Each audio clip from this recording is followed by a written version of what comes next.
Hi everyone. UP board Hindi के exam में आने वाली सभी रचनाएं इस वीडियो में कवर करने वाले हैं और बहुत सारी रचनाएं हैं इस वीडियो में। आप स्क्रीनशॉट लेकर सभी रचनाओं को याद कर सकते हैं। लगभग 5.5 मिनट की वीडियो में 100 के आसपास रचनाएं इसमें, और एग्ज़ाम में 2 से 3 रचनाएं 100% आएंगी इस वीडियो से। सबसे ज़्यादा टाइम्स की रचनाएं जो आई हुई हैं सभी के संधि हुए हैं सामने। जैसे फर्स्ट रचना है रामचंद्र शुक्ल की, लेखक का नाम रामचंद्र शुक्ल है और रचना है चिंतामणि और विधा है निबंध। तो ये कितनी बार हुई है? 2014, 16, 19, 20, 23। तो इसी तरीके से बहुत सारी रचनाएं जो एग्ज़ाम में आई हुई हैं, चाहे वो रामचंद्र शुक्ल हो, चाहे आचार्य प्रसाद द्विवेदी, महादेवी वर्मा, जयशंकर प्रसाद। 5-5, 6-6 बार आने वाली रचनाओं को सबसे पहले याद करना है। उसके बाद जितनी भी रचनाएं आई हुई हैं प्रीवियस ईयर एग्ज़ाम में उन सभी को याद करना है। और निश्चित ही इस 10-12 मिनट की वीडियो से 2-3 क्वेश्चन आ जाएंगे।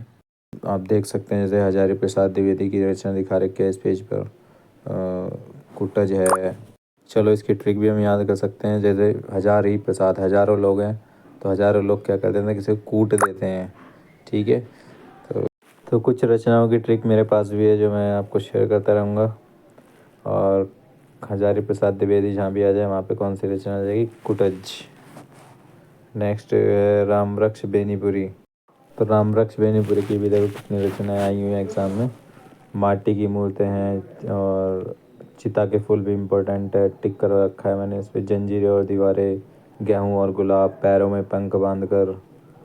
तो ये सभी रचनाएं एग्ज़ाम में आए हुए हैं। श्री राम शर्मा की कम रचना आती हैं बट फिर भी जिस पर भी सन लिखा हुआ है सारी रचनाएं इम्पोर्टेंट हो जाती हैं, इनको भी आपको याद करना है।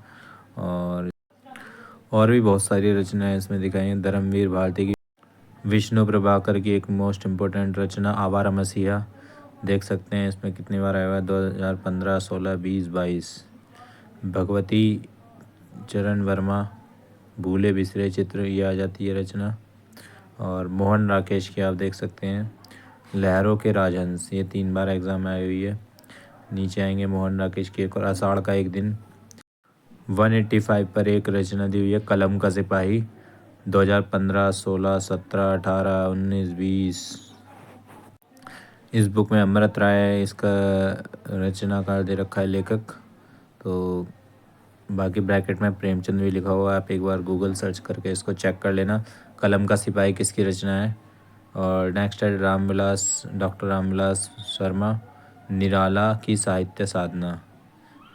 ऐसे ही एक और रचना आई है पांडे बेचैन शर्मा उग्र, अपनी खबर।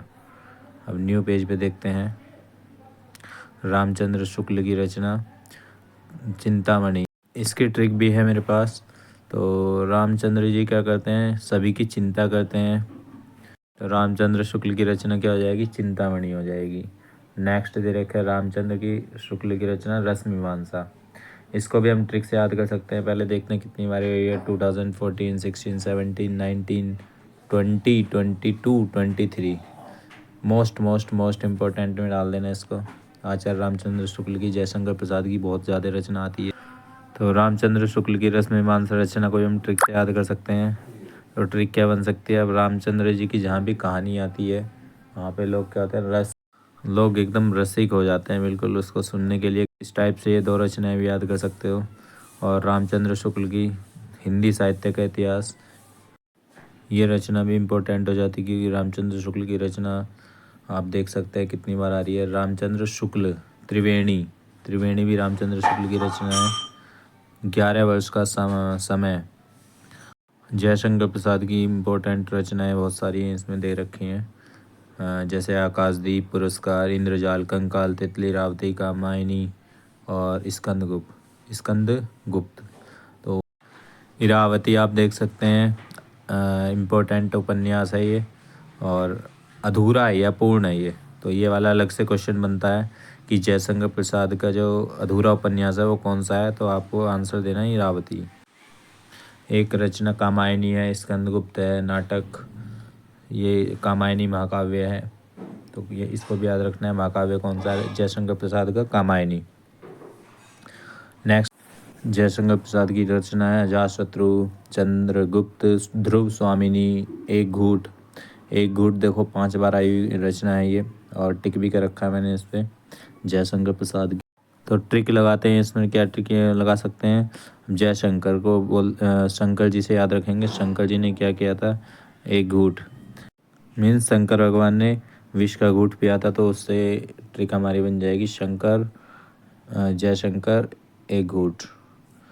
नेक्स्ट है जन्मेजय का नागयज्ञ, कानन कुसुम, सज्जन, ये सभी किसकी रचना है, जयशंकर प्रसाद की। देखो पंचतंत्र आ गई है रचना, मोस्ट इम्पोर्टेंट 2014, 16, 17, पदमलाल पुन्नालाल बख्शी। अब इसमें हम क्या ट्रिक लगा सकते हैं, तो पंचतंत्र पदम, पैसे पंचतंत्र हो जाएगा, पैसे पदम, पदमलाल पुन्नालाल बख्शी। इसी तरीके से पदवन आ रही है एक रचना इनकी। अब नेक्स्ट पेज पर जैनेन्द्र कुमार और चंद्रधर शर्मा, तो ये सभी प्रीवियस ईयर में आई हुई रचनाएं हैं। और मेरी तिब्बत यात्रा, ये भी 2 बार एग्ज़ाम में आई है, राहुल सांकृत्यायन की, किन्नर के देश में। और मेरी यूरोप यात्रा, तीर्थ सलिल, दैनिकी, मेला आंचल, ये सभी रचनाएं आई हुई हैं। और हरिवंश राय बच्चन की आत्मकथा, तो हरिवंश राय बच्चन क्या थे, वो एक लेखक थे जो कि अमिताभ बच्चन के पिता भी थे, और आत्मकथा इन्होंने अपनी बायोग्राफी लिखी थी। तो नेक्स्ट में देवकीनंदन खत्री है, भूतनाथ। लो भाई, देवकीनंदन खत्री जी आ गए हैं भूतनाथ बन के। खत्री मतलब खतरा और भूत मतलब भूतनाथ, तो खत्री और भूत मिला सकते हो, ये भी ट्रिक बन जाएगी इसकी। तो नेक्स्ट क्या है हमारी, सच्चिदानंद हीरानंद वात्स्यायन अज्ञेय की रचना है, उपन्यास है एक जीवनी, शेखर या एक जीवनी। तो इसको भी याद करना है, ये भी 2 बार एग्ज़ाम में आई हुई है। नेक्स्ट नीचे है नदी के द्वीप, ये भी आपके एग्ज़ाम में आई हुई है 2022 में। तो ये भी सच्चिदानंद हीरानंद वात्स्यायन अज्ञेय की रचना है। नेक्स्ट देखते हैं, नेक्स्ट में पद्मलाल पुन्नालाल बख्शी, मकरंद बिंदु, और 2 बार आई हुई एग्ज़ाम में ये। डॉक्टर राजेंद्र प्रसाद भी मोस्ट इम्पोर्टेंट है। और नीचे तक आप देख सकते हैं साहित्य है, मेरी यूरोप यात्रा, मेरी आत्मकथा, शिक्षा और संस्कृति, मोस्ट इम्पोर्टेंट। तो इसकी भी ट्रिक बनाते हैं, राजेंद्र प्रसाद को राजा बना देते हैं, राजा। अब राजा क्या होता है किसी भी देश का, वो क्या करता है, शिक्षा और संस्कृति पर सबसे ज़्यादा ध्यान देता है, क्योंकि एजुकेशन अच्छी होगी और कल्चर अच्छा होगा तो देश का क्या होता है, डेवलपमेंट होता है। तो राजेंद्र मीन्स राजा और शिक्षा और संस्कृति। नेक्स्ट है भारतीय शिक्षा, फिर से शिक्षा आ गई है। और नेक्स्ट आ गई है, शिक्षा के साथ साथ गांधी जी भी आ गए हैं। तो डॉक्टर राजेंद्र प्रसाद की एक और रचना आ गई है, गांधी जी की देन। तो राजा और राजेंद्र प्रसाद, गांधी जी, तो गांधी जी भी क्या, तो राजा और गांधी, तो गांधी राज, ये भी ट्रिक बना सकते हैं आप। और नेक्स्ट देखते हैं, नेक्स्ट पेज पर है रामधारी सिंह दिनकर। रामधारी सिंह दिनकर की भी सभी रचनाएं मोस्ट इम्पोर्टेंट हैं, जैसे अर्धनारीश्वर 2014, 16, 18, 19 में आई हुई है, वट पीपल, वट वृक्ष, उजली, आग और रेती के फूल, ये सभी इनकी रचनाएं हैं। राष्ट्रभाषा और राष्ट्रीय एकता, ये सभी रामधारी सिंह दिनकर की रचनाएं हैं, जिसमें सबसे इम्पोर्टेंट है अर्धनारीश्वर। और संस्कृति के 4 अध्याय इसके ऊपर दे रखी है, इसको भी याद कर सकते हैं। उसके बाद है भगवत शरण उपाध्याय। तो भगवत शरण उपाध्याय की जो मेन इम्पोर्टेंट रचना है वो खून के छींटे, ये भी 3 बार एग्ज़ाम में आई हुई है। उसके बाद इंडिया इन कालिदास, विश्व साहित्य की रूपरेखा, साहित्य और कला आदि, ये सभी क्या हैं, इनकी इम्पोर्टेंट रचनाएं हैं। नेक्स्ट देखते हैं, तो नेक्स्ट पेज पर बहुत सारी रचनाएं दी हुई हैं, बट इसमें ज़्यादा रचनाएं नहीं आई हैं, लेकिन जो भी रचनाएं आई हैं उन पर सन लिखा हुआ है, उसको रिपीटेशन करना है आपको, और एग्ज़ाम में अपने 2 से 3 नंबर फिक्स करने हैं। तो जैसे बाबू गुलाब राय की दी हुई है रचनाएं, तो इसको जूम करके आप देख सकते हैं और लर्न कर सकते हैं इसको। तो थैंक्स फॉर वाचिंग, वीडियो पसंद आ रहा है तो चैनल को लाइक शेयर सब्सक्राइब करते रहें, फ्रेंड्स में शेयर करते रहें, कंटिन्यू विजिट करते रहें जिससे आपके एग्ज़ाम में अच्छे मार्क्स आ सकें। Thanks for watching. Thank you.